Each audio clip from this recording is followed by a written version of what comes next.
Hello everyone, welcome back to this video in which we have found an entry point to our web application by finding the right credentials using open source intelligence and code review. And from there, we found a local file inclusion that allowed us to find yet another file, which we're going to try to read using the local file inclusion. So let's get started.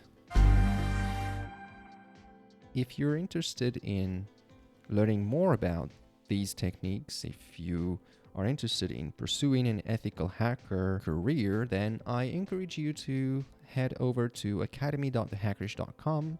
There you will find online courses that you can enroll to and just find a suitable course for you. It should give you a great start. So let's get back to our tab where we define the source of the file. And here I'm going to use the PHP filter. And I guess it's base64.encode. I hope I'm right. And the resource would be cake.php. And we get nothing, so just give me a minute to see what is the exact syntax. P wrapper LFI. Okay, let's look for PHP. Oh. Seriously? How Google just referenced this page? Oh, maybe the page hasn't loaded yet. Yeah. So that's filter convert dot. Yeah, it's not the same. So let's copy this and paste it right here. So we want to read the cake.php by applying a base64 encoding. And we get something that seems like base64 string.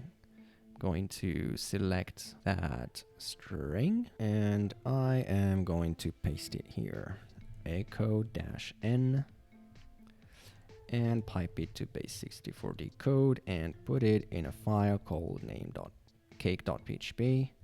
Let's cat this cake.php. So we see that it's trying to include some functions, PHP file, dbconnect. With the title contains what seems to be a path like we've seen before. It's like /challenge. Now we have /magic_box.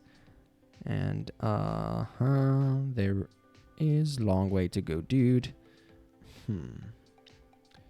Index.php, login, yet another login page. Come on, catch this file, tails.php. Okay, we can retry the same thing and see what we get. So here in the resource, instead of cake, we try tails and we get nothing. Okay, maybe we can try with this folder. So let's try to prepend this folder. I need to remove the leading slash, and sure enough, we find the content of the file. Let's copy it. This is a longer file compared to the previous one. I wonder what it has.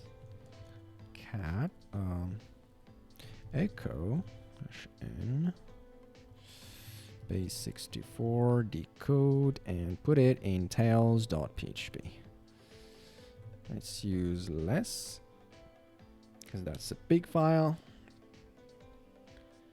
And we have the logging function, I guess. Login check.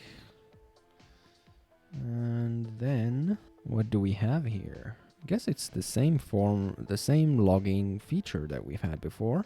Open your magical doors. Oh, so we have like a form that points now to a new file called proc/validates.php. Okay, well, we want to see what it has. So let's retry with the same attack. Today, it's all about reading files using the local file inclusion. So let's paste this in. And yet again, we find another file. Let's copy it and paste it. Decode it. And put it in, what was the file again? Validate.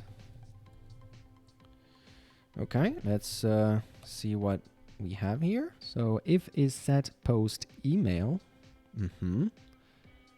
if we've provided an email post parameter, we have the key, which is this value, and if this value, if this value equals the post data that we've sent in the email, then we get redirected to command.php. All right.